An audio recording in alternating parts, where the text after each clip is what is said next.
Episode 18 of the Planet Nintendo podcast. Let's see what we're going to be talking about today. Nintendo Labo, the next great thing or trash in the recycling bin. Keep supporting 3DS. It's doing well, but should they keep making new games? Customizing Switch accessories. What else can we see that we can customize? I love you, Joe. And YouTube has just changed their policy. What do we think about it? Let's get it started.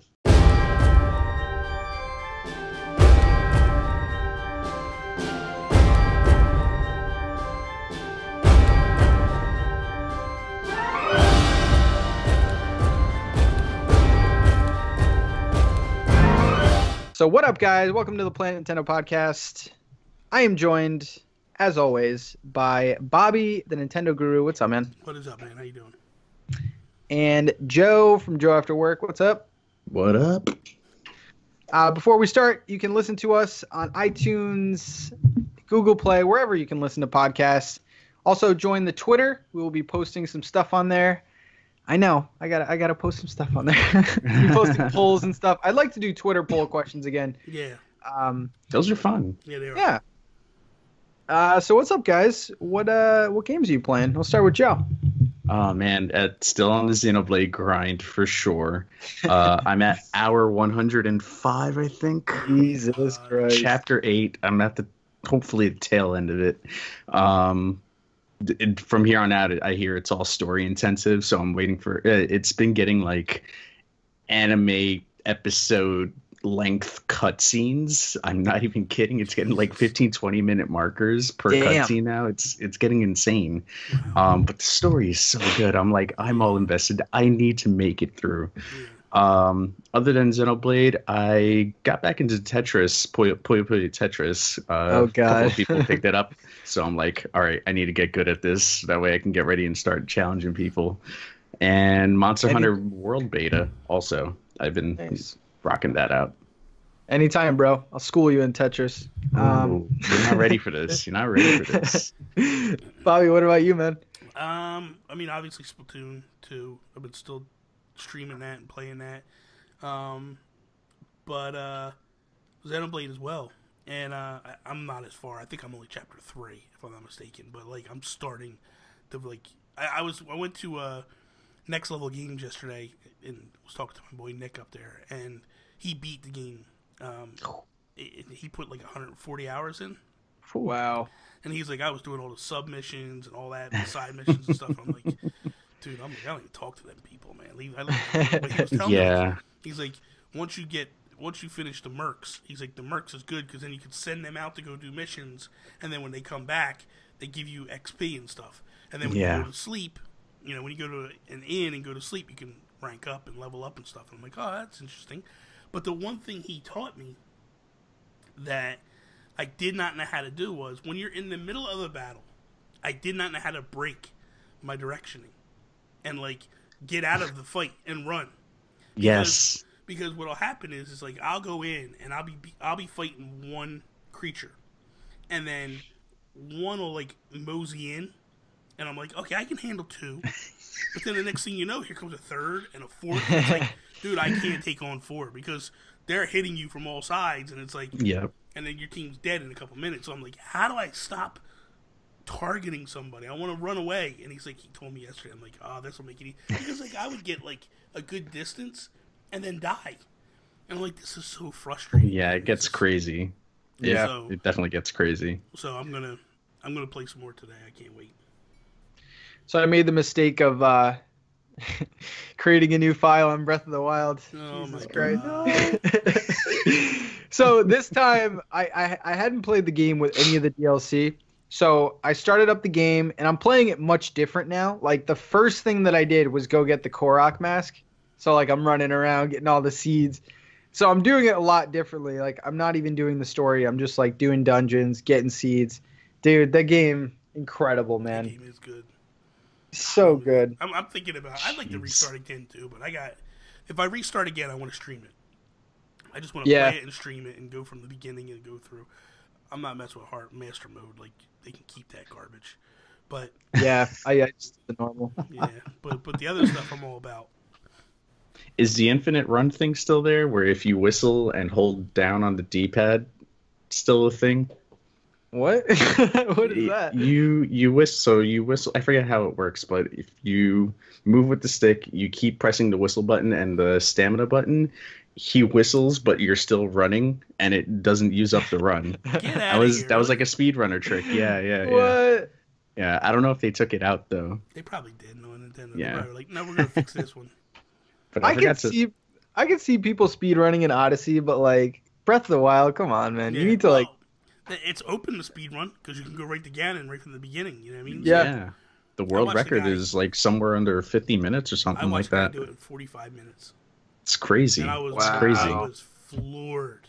Like, I'm like, dude, not only are you doing it in 45 minutes, you have no armor, no weapons, but obviously, like, once you get closer to Ganon, you start to pick up the weapons and stuff. Yeah. But, like, it's insane.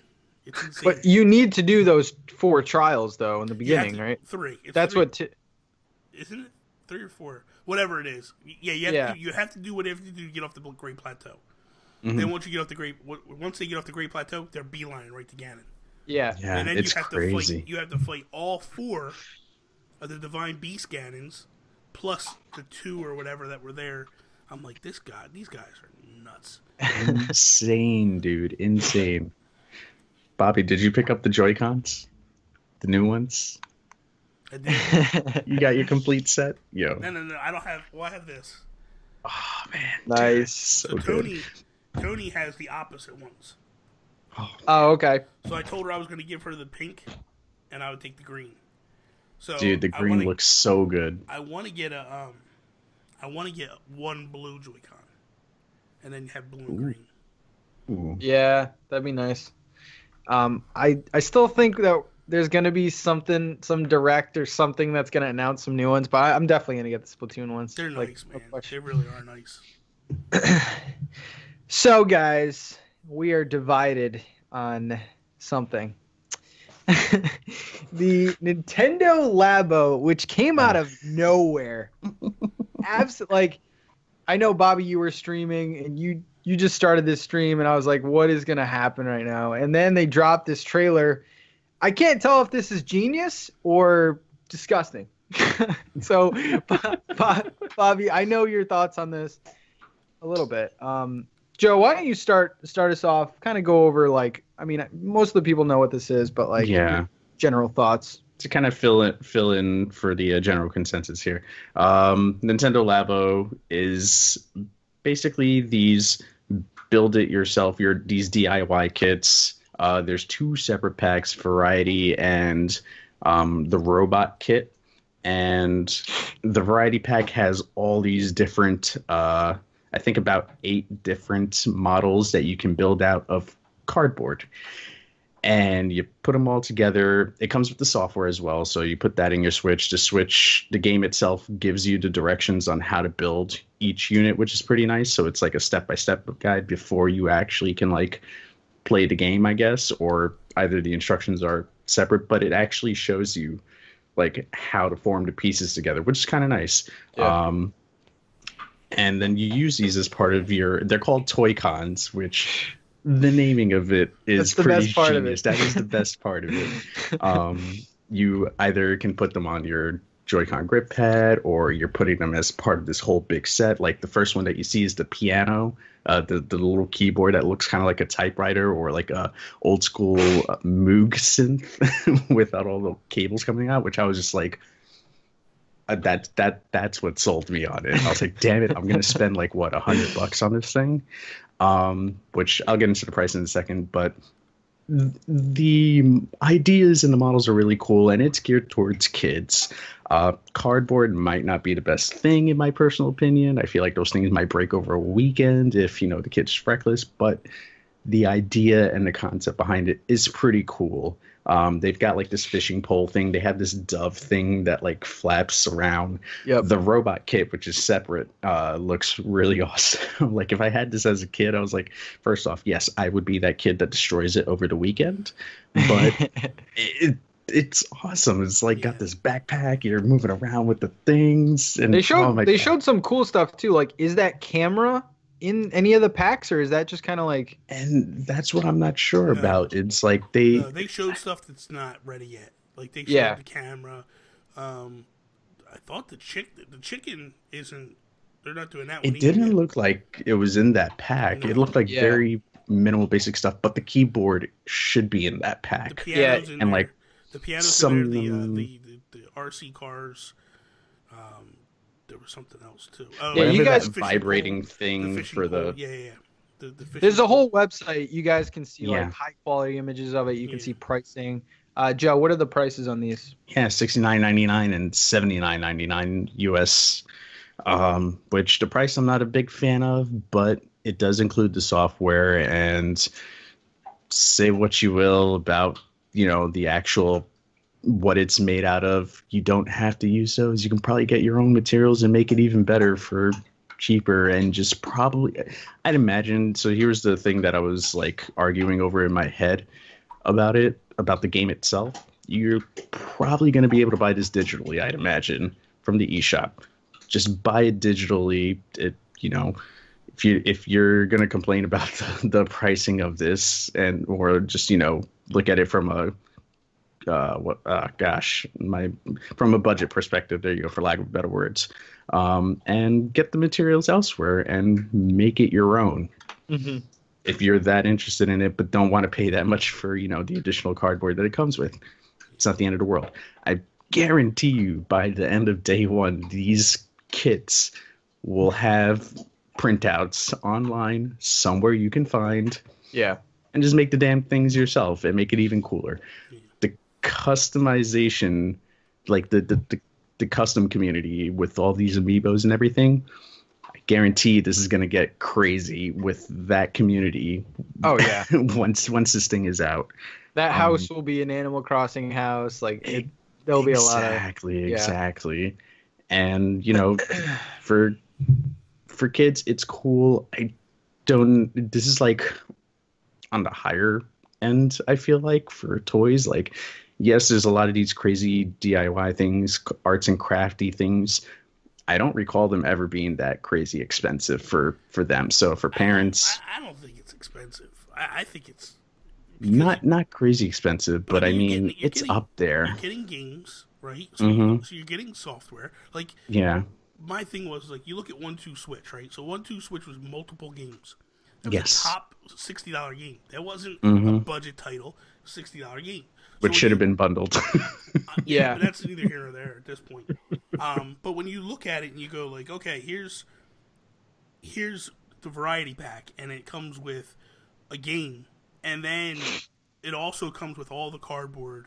Which I also believe, if I'm not mistaken, Nintendo's saying like they'll have PDF files where you can actually make pieces. There you go. So if something breaks, you can just get a piece of cardboard and cut it out yourself and make it. Yeah. So it's not the end of the world. And like people are like, oh, it's cardboard. Like, dude, there is these things looked a little bit more durable than your typical piece of cardboard. There is some strong cardboard out there. Like, when I worked when I was doing shipping and receiving for the flower company that I was working for before, like, dude, we had boxes that had like a box with 20 pounds of water and like flowers, and they didn't break. They didn't, even when they got wet, they were still good. You know what I mean? Like, it's like, you could do like corrugated cardboard that's got like the second layer and everything like that. But I think that honestly, like, I don't feel like anybody that's knocking this has any right to knock it, because every person that's knocking it is not in this demographic that Nintendo's going for. Exactly. This is, to me, it's like, it's already the #1 pre-ordered item in January. Like, it's crushing sales already. And that's what I said. I'm like, it's going, when I was doing that live stream, I'm like, this thing is going to sell like gangbusters. It is different. It's quirky. It's Nintendo. Nintendo came out before the thing was even announced and said this is for kids and even grown-ups that act like kids. And like, dude, this is not for adults. So for me, if I had a son or a daughter, dude, this would be so awesome to be like, hey, we're gonna get this. We're gonna build these things together. you know, and then you're gonna go play. You know what I mean? Like you're gonna be able to play and fish and do all the like. I just think that stuff is so awesome. And I said during the stream, like, this is not for me. And I straight up said, like, this is not for me. You know what I mean? Like, what is this crap? Like, but I also said, like, hey man, this is a great idea. You know what I mean? Like, Nintendo is killing it with this because people were like, oh, well, they've been pushing the Switch to adults for the past 9 months or whatever. Now suddenly they're pushing the kids. Dude, they've always pushed the kids. Just because they were trying to win over the hardcore and get them back in the beginning, like, you knew they were going to bring something to the kids. Yeah. Christmas time, I just read a report. Apparently, there's a rumor or a report that they're not sure. They're trying to get confirmation on, but Nintendo possibly sold 7 million units in that is nuts. That would be insane. From October to now, during the holiday season. Dude, if they move 7 million units in that period of time, that is madness. I believe it. And the thing of it is like, I have 4 little cousins, that all asked for a Switch for Christmas because their mothers, my cousins, were all reaching out to me asking, and like, hey, you know, this one wants it and this one wants it. What's your recommendations? And I had like friends that I went to high school with that I haven't talked to in years were DMing me and just like, hey man, I know you're into this Nintendo stuff. Like, what do you think about this Switch? And I'm like, and I told him point blank, like, dude, I know for a fact it was probably the top selling thing on little kids' list. And what's going to sell it is when little Timmy goes to school and Johnny's sitting there like, oh my god, I got this Labo. It is so cool. And he's going to go home to his dad or his mom and be like, I got to get the Labo. It's going to happen. Parents ain't going to think about it. Like, you think about it. And here's something, let's put it in perspective too. Because everybody wants to knock it and go like, well, this is like Skylanders. Or this is like Lego Dimensions. Newsflash, Lego Dimensions, Skylanders, all those. When you bought the initial pack, dude, they were all $80-$90. Yeah, yes. And every parent bought them for their kids. So this nonsense of it's overpriced or it's too much money. Now, because look, here's the thing, like who's to say that they won't update the fishing game to add different things? Who's to say that they won't update the motorcycle or the RC cars or the piano or the house? There's all these different things that they can throw at it now. I think it's hopefully. I think it's a home run. So I really haven't talked about this. I haven't really talked about this like at all. Like I by the time this comes out, I might make like a video me talking about it. But so for me, I don't even view this as like a video game thing. Like for me, the whole like novelty in this is building the actual things. Because what we've seen so far from the games on here, it's not really substantial, and I get it. It's the models coming to life. That's the whole like magic of it. That's why I think that the robot pack is so much. The robot like actual mechanics of it look a little bit more involved, but I think that there's take like 2 hours or something like that to build. Yeah, but I think that there's an actual game there. That was Miyamoto's like robot project that kind of like went away. But I think that has or something. Yeah, that has more like substance in the game. Like if you can look at the images online, the high quality images of like the fishing game, and it looks like a basic thing. But I don't think that the software is the selling point of it. You have something to say, Joe? It was like half sneeze, half thought there. Excuse me. No, yeah, you said like mini games, like Me Plaza on the 3DS, like those games right there is kind of what it reminds me of. I was just gonna add on to what you were saying. Oh, okay. For me, the price isn't a big thing. I think that it's a Nintendo product. You're gonna get the high quality cardboard, the high quality whatever. The material isn't even a thing for me. Like I would love peripherals to turn into that, because like people still have their Rock Band things that will never, wasn't cheap. That was another one that wasn't cheap. That was but people bought it. For me, I think, and I don't know, I'm just looking at this like an outsider. I don't see the growth in this really. I see the novelty of building and like spending a weekend doing this, but for me it's exactly that. I feel like it's short-lived. I think it's a hit because Nintendo could literally like do anything and sell it. Well, here's the But thing. Okay, so let's take what you're saying here. If it's short-lived, which I can honestly say that I think you get maybe 2-3 years out of this. Who knows? Mm-hmm. I also thought that about Amiibo, and they're still going. So yeah, let's take that perspective and go like, this is only a 2-3 year thing, dude. They're going to move units, and that's ultimately what they want. They're going to sell additional Joy-Cons, because guess what? There's 2 RC cars, right, in that thing. You need a Switch to control it. So now... Yeah, that's the other thing. You know what I mean? Like, you're going to start getting kids. Because if you don't own a Switch, I think that's when this gets expensive. You know, because then you got to buy the Switch, plus the other stuff. But, dude, this is... Again, it's not geared for us. That aside, like, I think... So what if it's a 2-year plan? Who cares? Doesn't have to last. If they not make everything enough, lasts forever. You know what I mean? Like, yeah. Like, you don't think that cereal's a novelty thing? You don't think the cereal's going to disappear in you know, like in a year or whatever? Like, it's just their cardboard business is crazy right now. Yeah, like for me, it's like you look at that and it's like if it goes longer, I think they're going into this with. Honestly, I think that they're licensing the product. This Labo or whatever is the company that's doing all this, and they're partnering with Nintendo to make this happen. Yeah, I think it's a home run for Nintendo. Really, I really do, man. I think this is gonna sell. Plus, it's so quirky and weird. Like, dude, you don't see Microsoft do this. You don't see Sony do this. Like, here's Nintendo just coming out and just being like, "Here you go, boom." Yeah. Which, by the way, did you see that Sony's now doing Amiibo? And, that's a joke. And they partner with Nike to do sneakers. Jesus. I'm like, I don't want a PlayStation shoe. Get out of here. Let's copycat a little more. Like, but I will say this, that normally the Nintendo things that kick off have that, like, holy crap moment. And, dude, when he pressed that key and it made a sound, that was it. Yeah, and I was like, damn, this is not for kids. Like, that's the other thing. Is this really for kids? Yeah. Like, I feel like this is more like 20-year-olds on 420, like blazing it up. Stop. You just need to get that joke in there, idiot. I did. 420. Oh my god. You and Dave will be. Streaming it. Be RC cars and shit. That devil be doing more than flying.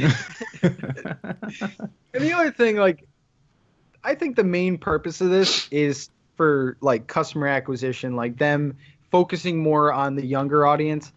And I don't know, man. That's kind of a steep buy-in to get kids to buy a Switch. Yeah. At 370, it's going to be interesting to see how it sells and how it looks. Yeah, if I had to choose one, one question. Mm-hmm. Is it that expensive, like compared to Zelda? So if a kid wants Mario or Zelda and a Switch, I was gonna say even iPads. Yeah, you're not. Yeah. Like at the end of the day, man, it's not that expensive. I don't care about the price. The price isn't bad. But with the Switch, even if you have to go with a Switch, like it's still, it's not. It's part of doing business. It's just, it is what it is, you know. And it's like, I really don't think that it's as bad as people make it out, because like, if little Timmy asks for a Switch and Mario, it's right around the same price. You know, it's like $360. You know, like, okay, so another $10, they get Labo instead. You know, it's so I think it's really. It's not. I think it's going to help move Switches. I really do, man. I really do. The main thing for me is I don't know if the gap between kids playing the 3DS and kids playing the Switch, I don't think there's a full transition there yet. I don't know if they should have waited on this a little bit, but I don't know. Maybe this will jumpstart kids getting a Switch. Dead, 3DS is dead. Which is a great segue, Bobby. Thank you. Well, dude, before we segue, go on the internet and just type in kids' reactions to Switch at Christmas. And, dude, it's like not Labo, Christmas.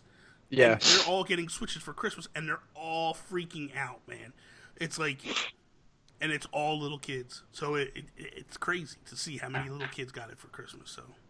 Yeah, Zach put up a good video of his kids reacting to a Labo. Yeah. Just two quick things before you segue. Sorry. My niece, 3 years old, was hiding in a cardboard box yesterday, like Snake, which was awesome. So I know it's for her. Mike Drucker had an awesome tweet that described everything that we are discussing right now. Nintendo says Nintendo Labo is for kids and all those that like kid stuff. Adult gamer, okay, but what if I don't want it? Nintendo says totally fine, it's for kids. Adult gamer, yes, but cardboard, really? Not in my game room. Nintendo says it's for kids. Adult gamer, but how is it for me? It's not. That describes everything. Yep. It's honestly the most ridiculous thing I've seen, maybe ever, from Nintendo. Maybe ever. All right. Weird. So the next topic, and I think there was a sales report coming out about the 3DS.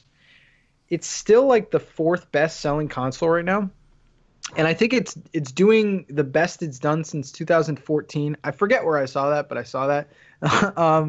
So I wanted to pose the question to you is, I think we're in the awkward transitional phase that the 3DS like needs to go, but is Nintendo kind of, thinking like, oh, maybe we hold on to this for another year? I'll start with you, Bobby. I think they go till 2018. This is the last year of it. It's done. You figure typical life cycle transitions are about 2 years.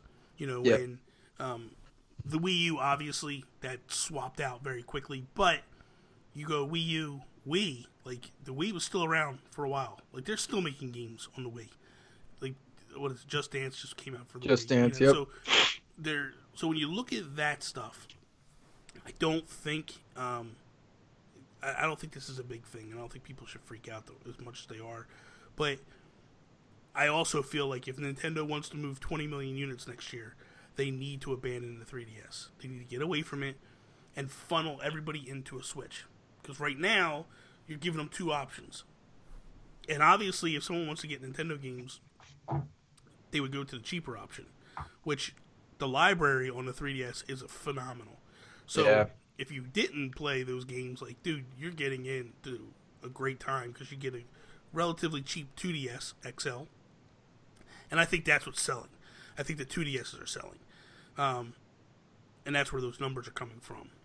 But at the end of the day, like, I think that, like, when you look at it and you go, like, hey, we need to get rid of this thing and need to move on. And I think that, like, that's what's going to happen eventually.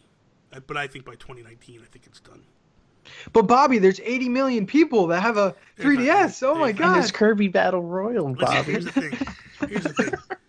They have. That's going to be the #1 comment. And you know what? There is. But you know what? Look at how many units are actually sold, and how many games sell now, based on that.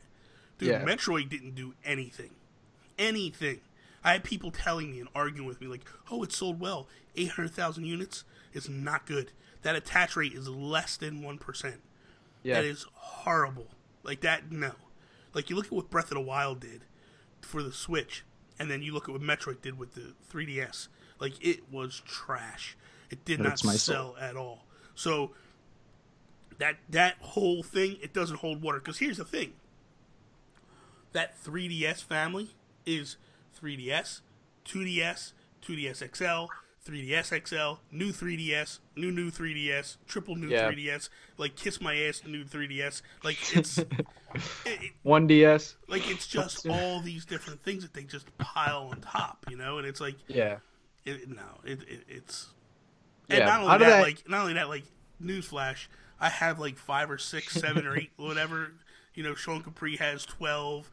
Nick Militia owns every single version that ever came out. Like, Jesus there's collectors. Christ. You know what I mean? Like, there's people that collect. I got a Metroid one right there. I didn't even open the thing. Brand new in the box. Didn't even touch it. It's just what it is. I was gonna say, Bobby owns 10 million of those.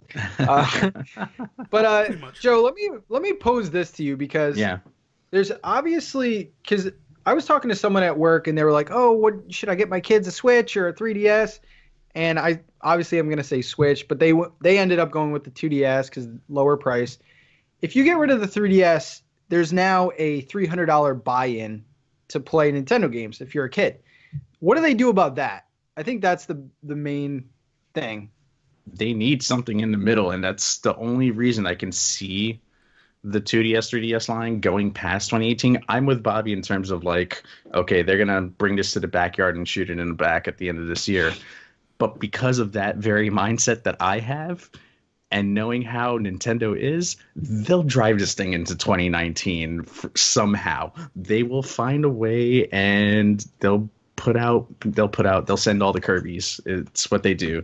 They send out all the Kirby's and then kill off a console. So we're getting Battle Royale this year. I'd imagine like 4,000 more Kirby games come out this year. We're still getting Alliance Live. We're getting Atlas games on there. We're still getting like that strange third-party JRPG support in there that people still play this device. I go back to when I was playing Fire Emblem Warriors just a couple months ago, and people were like, I still use my 3DS. I don't want to buy a Switch yet. It's too much. I want more games on the 3DS. I understand that from a budget perspective. And I also understand that, like, okay, we got to get these Switches off the ground even more so. And if Nintendo wants to hit their goals, like, they are going full frontal with the Switch. And they're still keeping 3DS in mind with like these little bite-sized things. Like even up until late last year, we were seeing half Switch, half 3DS, and then slowly started to see more Switch. I think you could still pull off keeping the 3DS alive with minimal games library for this year in terms of the new stuff, and still keep switching your forefront at the same time. I know it's like sort of like a flip-floppy thing to say, but I think just trying to think of it outside of what I'm playing and how I use my Switch versus how I use my 3DS, now it's like, okay, it makes sense, but at the same time, I could see them pushing it forward, especially with the price range. That's half the cost right there if you're getting a brand new 2DS XL or new 3DS. Or they're still selling wedges. The Link one, that disgusting looking Link one. People went out and bought that because they're damn collectors, and like Bobby was saying, and there are families that are still buying these things. If they want to, here it is in a nutshell. If they want to create another price point that's lower, this is what they do. 2019, they release Switch 2.0, and ultimately what it would be is you would sell the tablet section, right? So you sell the tablet section for $300. It's a more powerful, more bulky section.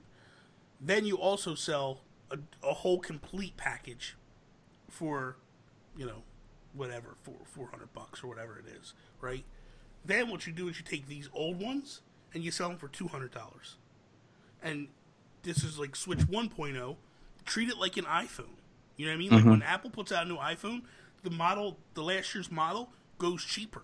And that's what they do. If they in 2019, if they can offer Switch 2.0 and offer the bigger Tegra chip and all that stuff, and like really come with a more powerful tablet section, they could move them and sell like gangbusters. They could even do XL. You just remove this black kind of like, I forgot what it's called, but the black kind of border on it, make the screen a little bit bigger. Bobby, my boy Marcus Sellers, who's a fan of the show, Mr. Rumor Mill over there, he put up a tweet that said that there is a rumor that they're working on a 3DS successor. I would just about shoot my face off if they did another is there anything behind that? Do you think anything? No, I think R&D is always working on the next thing. They talked about it a year or two ago, that they are working on a successor for the 3DS. But at the end of the day, like, that doesn't mean it's coming out. It just means that they're working on it. Like, newsflash, they're working on a new Switch. They're working on the next thing beyond the Switch. Like, that's what R&D does. Like, the minute the PlayStation 4 hit, they were working on PlayStation 5. The minute the Xbox One hit, they were working on Xbox 2. Whatever. Like, these companies are constantly working on the next iteration. They're always...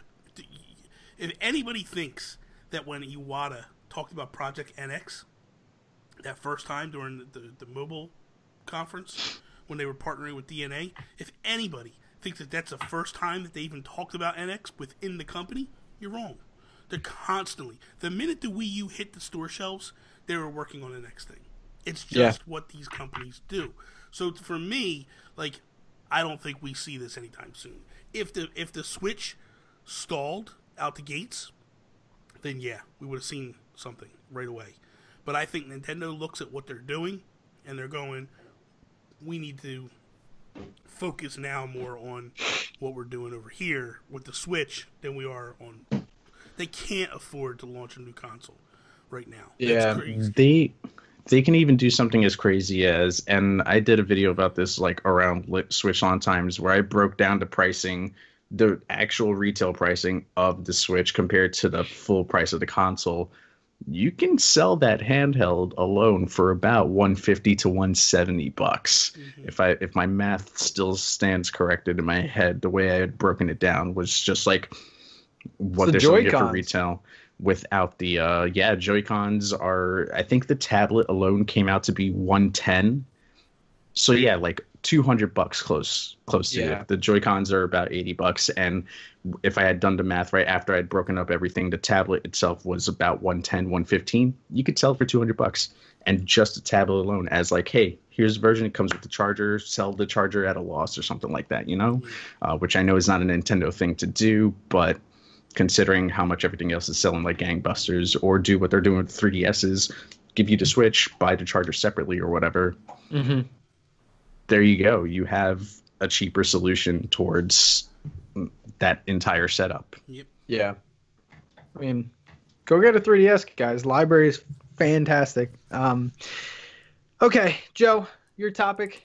What do you got? This one's probably going to be a short one, but I like looking at the weird stuff. I throw it to you guys in the Discord. There's this Nintendo Switch Mario Odyssey ship dock with an amiibo stand for your Mario Odyssey amiibo on it, and it's on Etsy. It's by check that out, Bob. Sentai 3D. It's a 3D printed dock. I guess it goes. I think the dock is built in, or it goes over the dock. Mm-hmm. And it looks like a cover. Yeah, it looks so insane. So, in true Joe fashion, with the with the weirdness of all these crazy custom accessories outside of Joy-Cons, because I feel like we've talked about those being custom for the longest time. What other crazy, wacky, just out there accessory mods would you like to see happen in the community? I guess you can say maybe this is a challenge for for that custom community that's out there that might be watching this show. Patrick, I'll kick it off to you if you have any. Yeah, dude, that image made me a believer. I think the dock is the only thing that I look at and I'm like, this is kind of ugly. The Switch is so slick. The Joy-Cons, I love the Joy-Cons. Like, at first I thought they were too small or whatever, but I love them. The dock, I think, is something... Team Joy-Con. I think I'm even surprised a little bit that Nintendo hasn't really addressed with the scratching and the stuff like that. Something I haven't really experienced, but yeah, I would like to see different variations of docks, even colors, man. Like, but I've seen the mod that I think I'm going to do eventually, because there are some people in my area that do the see-through. Like the N64, like I have a see-through green N64, and they do the Joy-Con and the back, and it's like not even that much. It's like $80. Sweet. But yeah, I think I might do that. But yeah, the dock, man, make that thing pretty. Yeah, I agree. I think the dock needs something. It's very lacking. Because even like when they did the Mario one, like why didn't they? And there are people out there that like that really do a phenomenal job. With the docks or with the specialty stuff, man, I don't know what, and that's the weird thing. Like these guys, they're just on a different level when it comes to thinking like this. I can never think like this, and then next thing I know, like something comes out and I'm like, oh, that's amazing, you know, and it's like this is nuts. There's a Bowser Jr. Switch dock as well. I don't know how that even works, but that's a. He's holding it like in the parental controls video. Oh my god, I will send this to you guys. That's it. That's hysterical. Etsy, yeah, like Etsy is insane, man. Etsy is hilarious. It's insane. Yeah, for me, I mean, outside of the dock, the back plates Like when I saw these on there, which I now can't do because the screw on my right side Joy-Con just doesn't open. It like when I tried to switch it out, so that's kind of a bust. But yeah, the back plates. I feel like there's such a thing there. Nintendo did it with the 3DS. They still sell them on their official website with being able to change out the back plates on the 3DS XLs. Mm-hmm. And those are so cool because you can change them out. You can still get like the Fire Emblem Awakening one, the Zelda Triforce one in the back. I don't know. There's just something cool about like if you have those Joy-Cons, depending on what color you want to choose for that day. If you have multiple different color Joy-Cons, like the nut that I am, you have that perfect backplate for that specific Joy-Con set. That's just yeah. The other thing is when the Switch first came out, there was a bunch of like fake like pictures of like a GameCube like Joy-Con, but it looked like the GameCube controller. Dude, when Virtual Console comes out, that I think all those like modders and stuff are gonna go for that. That'd be cool. Excuse me. That would be awesome. And then the final topic, Bobby, the big one. Yeah. So we're all on YouTube, but there's been some changes to the way they're doing things lately. So between that and some of the changing of rules of late, I just wanted to be like, let's have a discussion of like how it's affecting us and what's happening and all that. So Patrick, I'll kick it to you first. Like, what's your thoughts? Yeah, so I think like monetization with small channels is kind of like an iffy topic because I'll just be honest, like with NintenTalk, I really don't make like anything, and that wasn't really my goal going into it. But for those of you who don't know, when I first started, probably like 8-9 months ago, the threshold that you needed to hit was 10,000 total views on your channel, and then you could start monetizing your videos, putting ads in and stuff like that. Well, they recently changed it, so now you have to have 1,000 subscribers, and I think it's 4,000 hours of watch time. 4,000 hours of watch time for every 30 days, I believe, right? Every 30 days, geez. Or is it a year? I think it's a year. Okay. Me and Bobby actually were talking about this before you came on. I don't really know how much money you're making if you're that small of a channel. For me, this is more of YouTube trying to not give like pennies out to people. And you don't anyway, though. Yeah. But the whole monetization thing. Yeah, but $100 to get paid. In a perfect world, if every video got monetized, I think it has some merit to it because 1,000 subscribers, although it can be easy to get, is a certain point where like you've built a community up. You're building, like people are willing to follow you and stuff like that. The watch time is something that I'm having a little problem with because some people make shorter videos and some people can't post as often as other people. I like the new parameters, but at the same time, it's a little discouraging for these little guys coming up that, you know, even like 10 cents, 20 cents at a time is enough motivation to keep going on. Everyone has different reasons for doing YouTube personally. Like me, it was just a hobby that I needed some way to get out, you know, my thoughts and stuff like that. For me, I'm not affected personally, but I don't really see a lot of problems with the new guidelines. It's more motivating. At least that's the way I'm taking it. I'm not taking it as beating down. And then this whole asshole Logan Paul ruined it for. That's the part I don't get is one kid screws up and then the little guys have to take the hit for it. Yeah, that's my part. Like the big guy was the problem, not the little guys. Like, you know, just to give you a little idea here where we're at. So, inside baseball with Bobby Pauls. I just want to see. Get my calculator out here. So I've had in the last 28 days. So I've had in the last 28 days, I've had 1,117 hours of content watched. I've had 11,000 views in the last 28 days. and I'm at 1,294 subscribers. So I'm hitting my numbers pretty easily. This didn't affect me at all. Now, the one that did take a hit was my other channel, the Geek Guru channel. That one, basically, I got a message and told, like, yeah, you're not, because number one, I don't have 1,000 subs on that one, and right now I've only got 1,900 minutes watched over there, because I'm really not putting a whole lot of content up over there. So it kind of like swayed me away from putting stuff over there, because I'm like, I don't have time to build that channel up. You know what I mean? Like, it's just, I was going to like utilize that one because it was already there and doing what it's doing. But for me, the bigger issue is I put a video up. The minute I put it up, it's demonetized. And again, we're not making, like, I'll tell you right now, I've got $6 in my account that I've made off of YouTube.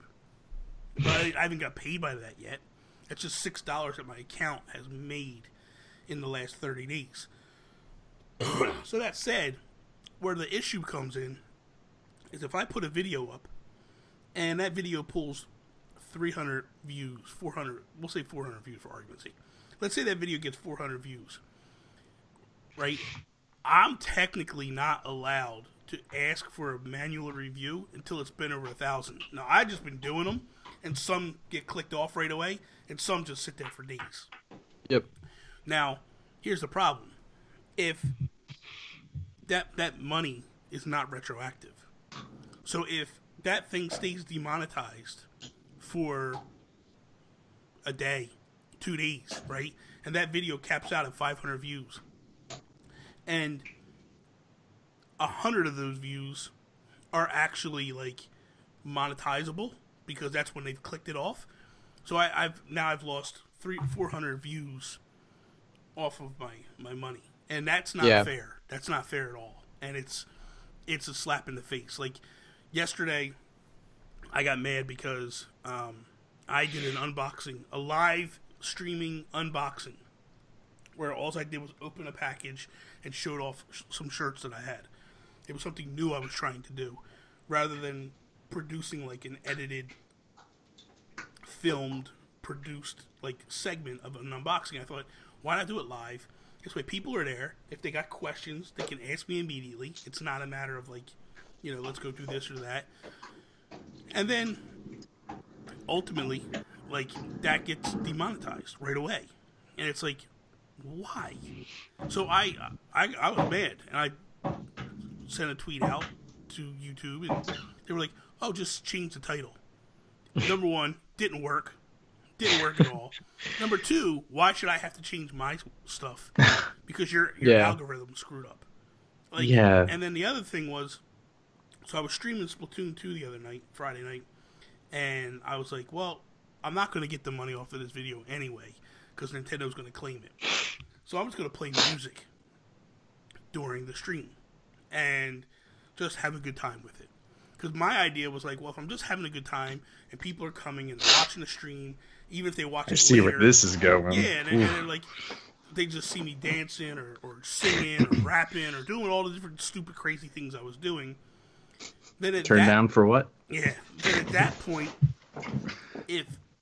so what happens for me at that point is like, it's a way for me to build subscribers off of that. Well, they literally blocked the video everywhere. And like, I couldn't even go back in to download it and pull it out to like make a compilation video of the best parts or a highlight reel. They literally like shut it down, and I couldn't play the video at all. And I'm like, this is ridiculous. Like, it's not so much difficult for me. Like, I get frustrated at times, and I think like, well, it's no big deal. It's their rules. It's their game. I'll play by their rules. What the problem is, though, is if I have an issue, who do I contact? Who do I talk to? You're in a desert island. They don't talk to you at all. They won't help you at all. It's an absolute joke. So yeah. Especially when, like, you do a lot of topical stuff. Yeah. Like, you're breaking news sometimes. Yeah. So, like, by the time it passes, or if it passes, no one really is gonna want to like look at news from weeks ago. Yeah. So it's just like, just keep it unmonetized. Like, don't even fucking. Yeah. It's Joe. What do you think about all this? Yeah, just to sort of help you out there, Bobby, with some of the things getting blocked all worldwide, because I've had a couple of those. It's usually not YouTube's.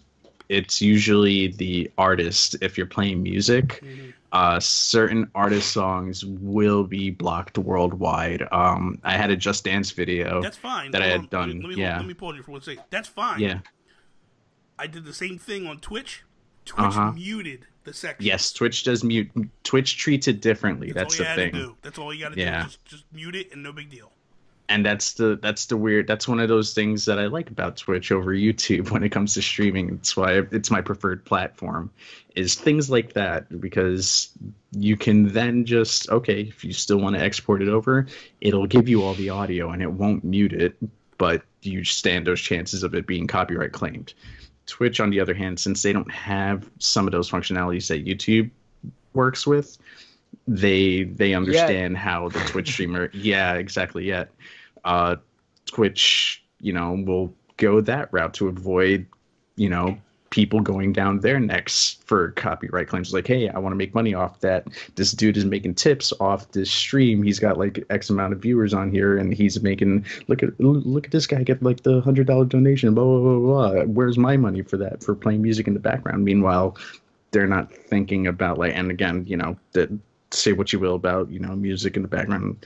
It's a very weird place for me to talk about that, but they're not making money ultimately off of that, so that's why they have to mute the music. The other thing is, I feel like you could still make money off those shorter videos depending on what type of content you're making. Like, animation videos are huge, and those are generally 1-2 minute long. Those have replayability. I say if you're an animator, keep at it, keep going at it. Those videos are going to be huge and do gangbusters regardless. You're going to get the replay value on that for sure. I don't think you have anything to worry about. I'll tell you right now, and this is because most of my content is Twitch relevant. Like, I make most of my views off of Twitch. My average viewer donation, if you're mixing non-subscribers versus subscribers, is 3 minutes. And this is me uploading 2 hour long videos. My watch time is 38,000 minutes, and views and this is all within the 28-day time span. Views are 12,000 a month. Like, you can still do these short videos and still be successful on YouTube. I don't think you have anything to worry about. Where's Barry, who used to do our Resident Evil content? He's kind of dipped off the face of the planet for a couple months now. His videos were 4 or 5 minutes long, and the dude had 20,000 subscribers. He built it up over a year-long time span, and there's things that you can do. YouTube's partner policy used to be a lot more strict than this. This is not strict. And I'm all for the little man. But the way I see it, because of everything that has gone on over 2017 till now, with all these apocalypse, with the Logan Paul situation being the latest one, the latest offense, I see where YouTube's coming from it, and it's not an unattainable goal. Will it take a few years? Yes. It took me 3 years to get to 1,000 subscribers, and that alone was from the help of you guys, from the help of everyone else that has been sharing all my content and everything, and then from Twitch too. I have Twitch to thank for the growth here on YouTube, oddly enough. It sucks, but at the end of the day, if you're starting this off to make money, you're in the wrong mindset already. You have to do it from the heart. You have to do it from your own creativity in your mind. Yeah. Do what you want to do. Make it happen. Yeah. Everything else will fall in place afterwards. Believe in yourself, and the rest will come. Here's something else that I feel like 90% of the people that are complaining about, like, the new policies, you have no clue what you're talking about. Yeah. You're not a YouTuber. You're not making videos. You've heard a couple smaller guys complaining that they're not getting paid now. and you're rallying for that. And like, how much were you making? Yeah, exactly, nothing. exactly. You never got paid. You never because got paid. I want to know. Yeah, because I want to know. The only time I ever got money was when I was in the Nintendo Partner Program because they were paying me every month. Mm-hmm. Yeah. YouTube, I've never reached $100 to get a check from YouTube. Tony, she's got a bunch. Like, she gets paid a lot. You know, like she gets $150 checks all the time and stuff. Like, but she also got 5,000 subs, and like she's got videos that do like 20, 30,000 views, and like that's a different ball game, you know. But, but like she doesn't get a check every month. She'll get a check like once every 3-4 months, you know. And it's like, but she doesn't do it for the money. She's doing it because she enjoys making videos. And same thing with me. It's like, but most of the people, like a lot of comments that I'm reading, like, dude, you don't even know what you're talking about. Like, just be quiet, man. That got me heated, and sorry, I didn't mean to like go off on a rant like that. Like, no, I'm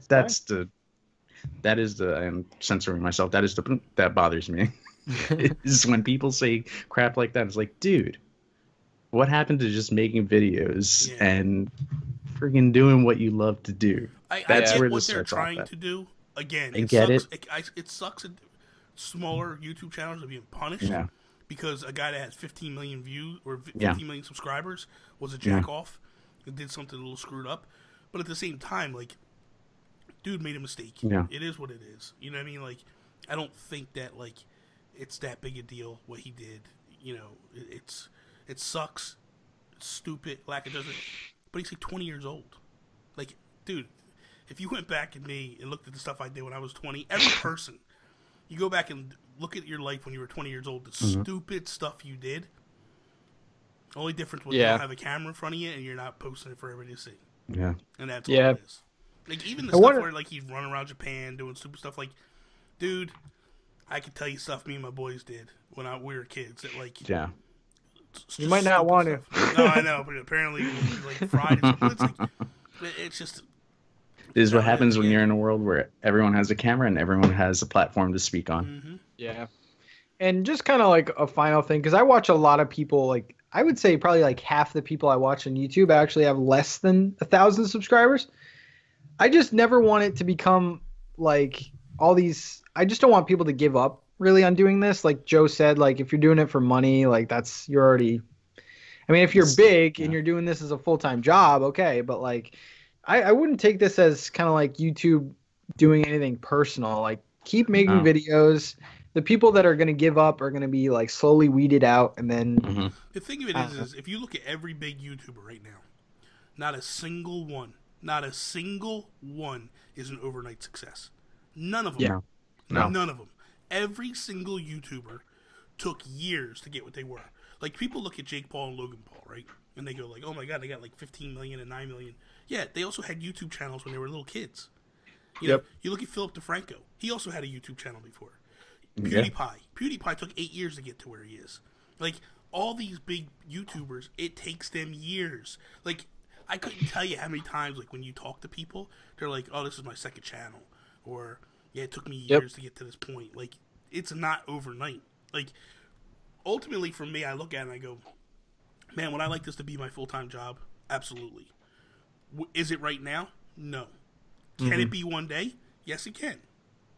You know, and it's just a matter of just staying persistent and doing what you're doing and staying focused on the big picture, and that's ultimately where where it falls. And PewDiePie just hit 60 million subscribers. Did he hit 60? He did. Holy moly! Wow. Yeah, but that is today's episode, guys. Thank you so much for the support that I've been hearing behind the scenes. You guys are awesome. But yes, I will end it on that. If you guys want to follow us, you can. Our handles are on the bottom. Follow Bobby, Nintendo Gurus on Twitter, Dancing on Twitch, Joe, Joe After Work, also on Twitch. I'm losing my guys here. They're all going to Twitch. I'm the only one left. Hey, I've been here. I'm just waiting for you guys to join the party. I'm still doing stuff on YouTube, but you know what? I'm getting in while on the ground floor, baby. Twitch is starting their new video thing. Yeah. So I don't know. You'll be over there. We'll pour one out for VidMe right now. R.I.P. Oh man. All right, guys. Thank you very much. We will see you next week, and have a good one. Support your chibi art.